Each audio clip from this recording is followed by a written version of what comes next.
Hi, Mr. Laney. How are you today? I'm good. How are you? I'm good. We're just going to talk about some of the voice problems you've been experiencing since your recent surgery.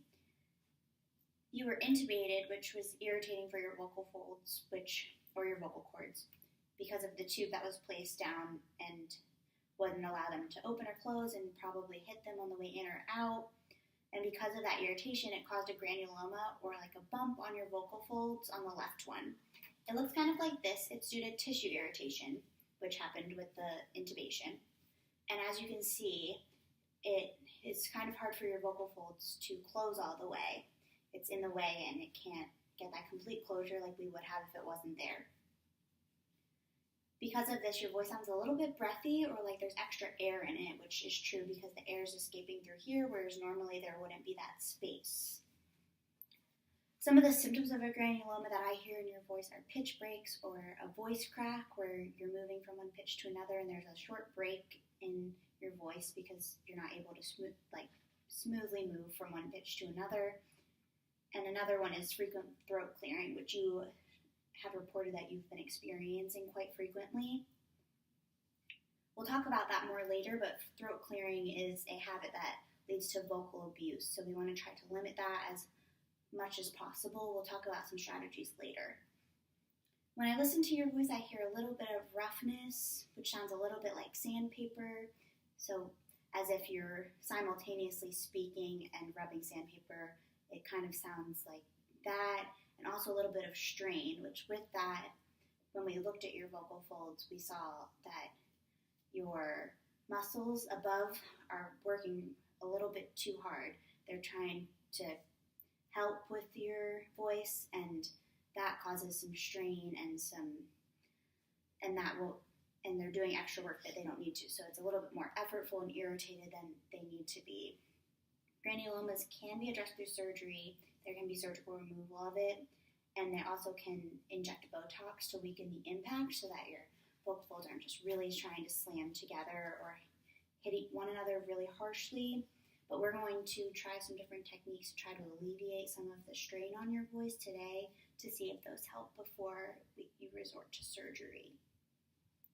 Some of the goals that I have for you would be to limit your throat clearing and to practice safe vocal hygiene, which would be in taking more fluids, drinking less caffeine, making sure that you're taking your acid reflux medication, because that's really important for vocal hygiene, making sure that you're staying on what the doctor prescribed, taking that medication whenever you are prescribed to, and also taking Tums as you do we got in your report.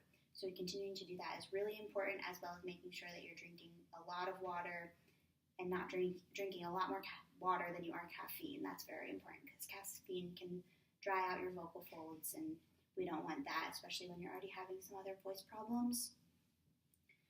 Throat clearing would be something that we want to limit, so a goal that I would have for you is to limit throat clearing by 50%.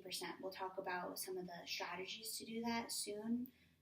So we're going to work on what works for you best. We'll try a couple different things, and whatever works for you is what you should try your best to make sure that you're using an alternate activity to throat clearing. We're going to try what's called easy onset voice, which is, the goal is to produce the beginning of words with light vocal fold contact rather than slamming them together, so lighter touch rather than like really slamming them together, so that we alleviate some of that strain on your voice. So we're going to try both of those things in just a second. So that would be another goal for you to try your best to use that at home, and I'll give you some sentences to use and also a way to chart it. So the first thing we're going to try is what's called easy onset voice, like we talked about, and we're going to try to put an H in front of our words so that we can try to ease into them, like it's called easy onset. I'm going to try some words first, and that start with an H already to try to ease our way into it, and then we'll move to words that don't typically have an H in the beginning. So let's try hoot. Hoot. Try a little bit longer on the H sound. Try to ease into it a little bit longer. Hoot. Hoot. Try one more time.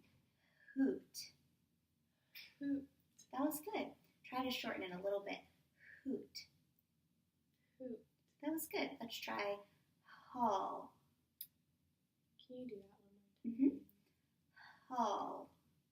Haul. That was better. Let's try again. Haul. Haul. That was good. And let's try heart. Heart.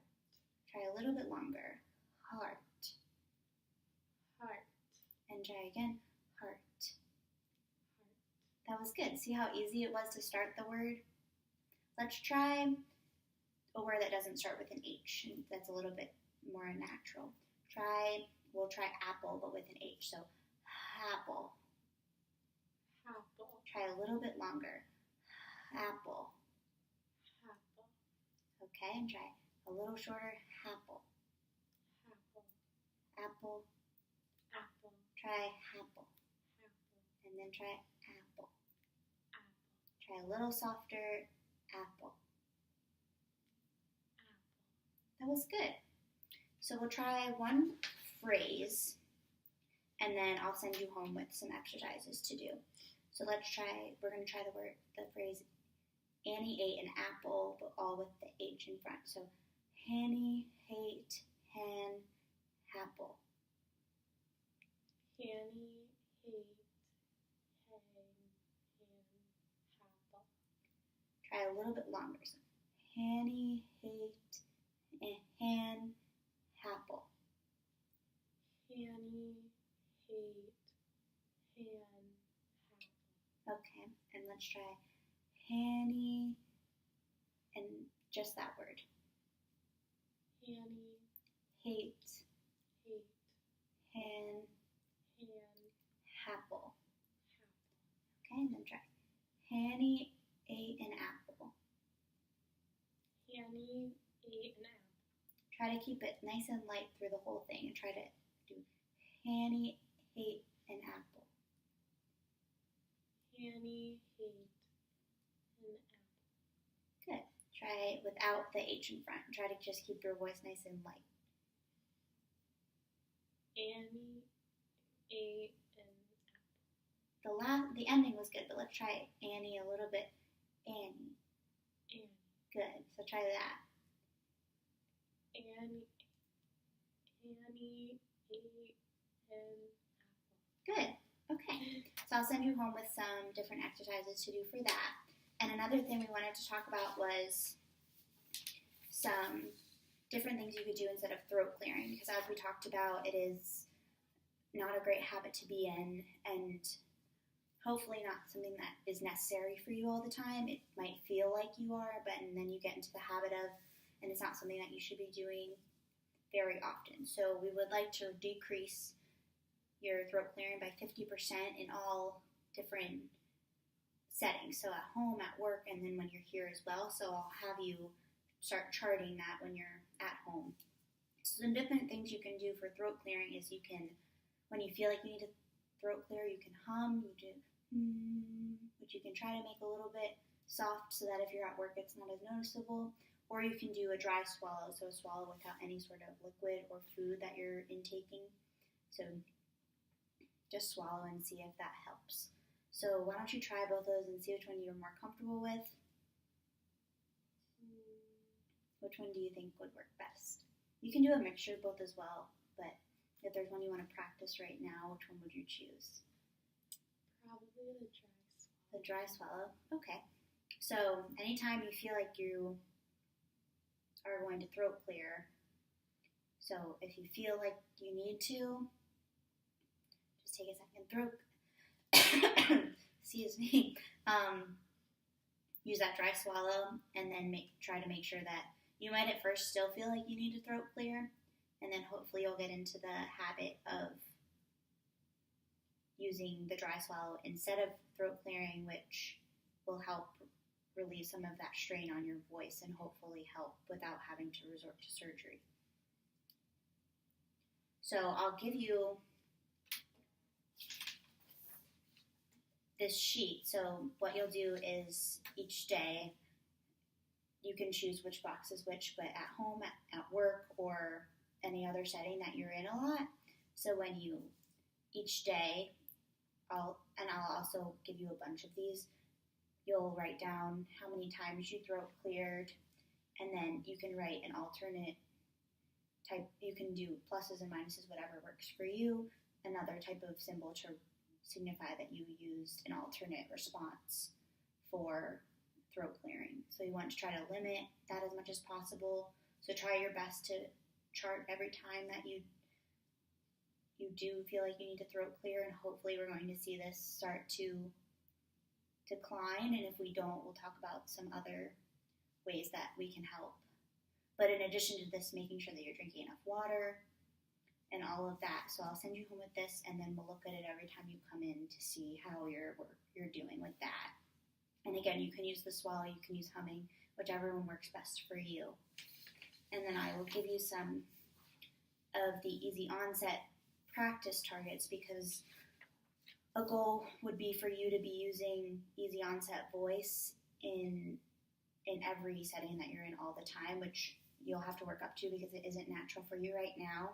But these are all some good phrases. It starts with single words, phrases, and then some sentences that you can use that are good for practicing it, and then to make sure that it ends up being naturalistic so that you are practicing that nice light contact before. So the goal would be for you to at least practice these for each day, and that way you can start practicing using easy onset in your daily life as well, without using the H in front, so that you're not saying Happle all the time, but you want to be able to use that same strategy without saying that H at the beginning. Like we practiced today, trying to limit that and then just say apple, but nice and light at the beginning. So I'll send you home with these two, and you can use them to do your homework, and I will